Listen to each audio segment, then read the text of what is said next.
Middle income trap. Kedengarannya akademis, tapi bisa jadi kenyataan pahit kalau nggak kita sikapi dengan serius. Halo, saya Hafiz, dan hari ini kita akan bahas soal masa depan ekonomi Indonesia. Middle income trap adalah kondisi di mana suatu negara udah berhasil naik dari negara miskin ke negara berpendapatan menengah, tapi nggak bisa tembus ke kelas negara maju. Biasanya ini terjadi karena produktivitas stagnan, minimnya inovasi, serta daya saing yang turun. Istilah ini pertama kali booming dari laporan Bank Dunia tahun 2007 yang judulnya An East Asian Renaissance, Ideas for Economic Growth. Dan ini bukan cuma sekedar teori, ada beberapa negara yang udah terjebak sama kondisi ini. Contohnya kayak Brazil. Dulu Brazil sempat punya pertumbuhan ekonomi yang tinggi, tapi karena kurangnya inovasi, ketimpangan yang tinggi, dan kebijakan yang tidak konsisten, bikin Brazil mandek di level negara menengah, bahkan sampai dengan puluhan tahun. Nah, Indonesia saat ini berada di posisi yang rawan banget, karena kita udah jadi negara menengah sejak tahun 2000-an, tapi sampai saat ini belum bisa tembus ke kelas negara maju. Kalau kita cuma manfaatin sumber daya alam, upah tenaga kerja yang murah, dan ekspor komoditas, bisa-bisa kita bakal ikutan mandek kayak Brazil. Makanya kita harus cari solusi biar Indonesia bisa beneran naik kelas dan keluar dari middle income trap. Kita bahas solusi dari sisi kebijakan fiskal. Ini artinya pengaturan pemasukan dan pengeluaran negara melalui APBN, yang mana diatur oleh Kementerian Keuangan. Yang pertama, pemerintah harus fokus ke belanja produktif, bukan cuma subsidi konsumtif. Uang negara harus dipakai buat pembangunan infrastruktur, pengembangan SDM, dan pendidikan. Yang kedua, reformasi pajak. Rasio pajak Indonesia saat ini masih rendah banget, sekitar 10-11%, bahkan lebih rendah dari beberapa negara berkembang lainnya. Padahal idealnya, negara dengan ekonomi menengah itu harus punya rasio pajak di atas 15%, biar punya uang buat membiayai infrastruktur, pendidikan, dan pelayanan publik lainnya. Kenapa ini penting? Karena jika penerimaan pajak kita lemah, negara bakal terus defisit dan bergantung sama utang. Yang ketiga, investasi ke pendidikan dan pelatihan, biar SDM kita siap untuk masuk ke industri yang berbasis teknologi dan inovasi. Karena saat ini kita berada di masa bonus demografi, yang mana jumlah penduduk usia produktif kita lebih banyak daripada yang non-produktif. Hal ini menjadi kesempatan emas yang tidak akan datang dua kali.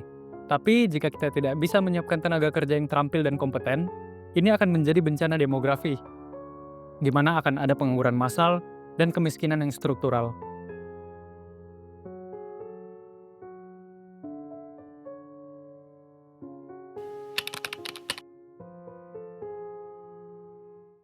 Lanjut ke kebijakan moneter, yang dikendalikan oleh Bank Indonesia.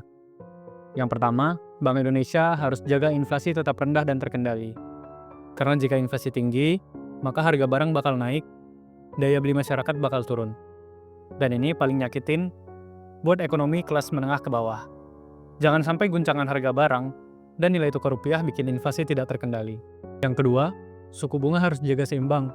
Karena jika suku bunga terlalu tinggi, pinjam uang bakal jadi lebih mahal. Perusahaan males buat ngutang untuk bikin ekspansi usaha. Tapi jika terlalu rendah, pinjam uang bisa jadi lebih murah, tapi bisa memicu inflasi. Yang ketiga, nilai tukar rupiah harus dijaga stabil. Karena jika tidak stabil, bahkan anjlok, investor bakal kabur dari Indonesia. Dan yang terakhir, dukung inklusi keuangan digital. Semakin banyak orang yang bisa akses keuangan, semakin kuat fondasi ekonomi kita. Program seperti KRIS, digital banking, dan e-wallet, itu semua bisa mendorong ekonomi menjadi inklusif dan dinamis. Selanjutnya, kita bahas dari sisi kebijakan utang luar negeri. Yang pertama, utang harus dipakai untuk pembiayaan yang produktif. Kalau cuma buat nutupin defisit konsumtif, itu bakal bahaya banget. Yang kedua, diversifikasi sumber utang. Jangan cuma bergantung ke satu negara atau satu lembaga.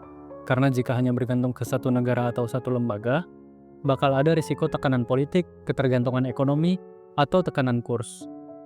Ketiga, rasio utang terhadap PDB harus tetap aman, biar investor tetap percaya sama kredibilitas fiskal kita. Rasio utang Indonesia terhadap PDB saat ini sekitar 38-40%. Hal ini masih relatif aman dibanding negara lain.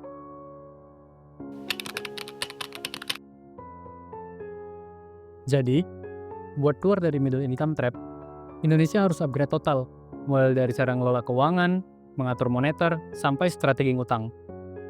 Fiskal kita harus produktif, bukan konsumtif, Moneter harus inklusif dan stabil. Dan utang itu harus jadi alat pembangunan, bukan beban masa depan. Dan yang paling penting, saat ini kita berada di tengah bonus demografi. Jika kita bisa manfaatkan SDM dengan baik dan benar, maka bukan hanya sekedar keluar dari middle income trap, tapi Indonesia bisa jadi negara maju.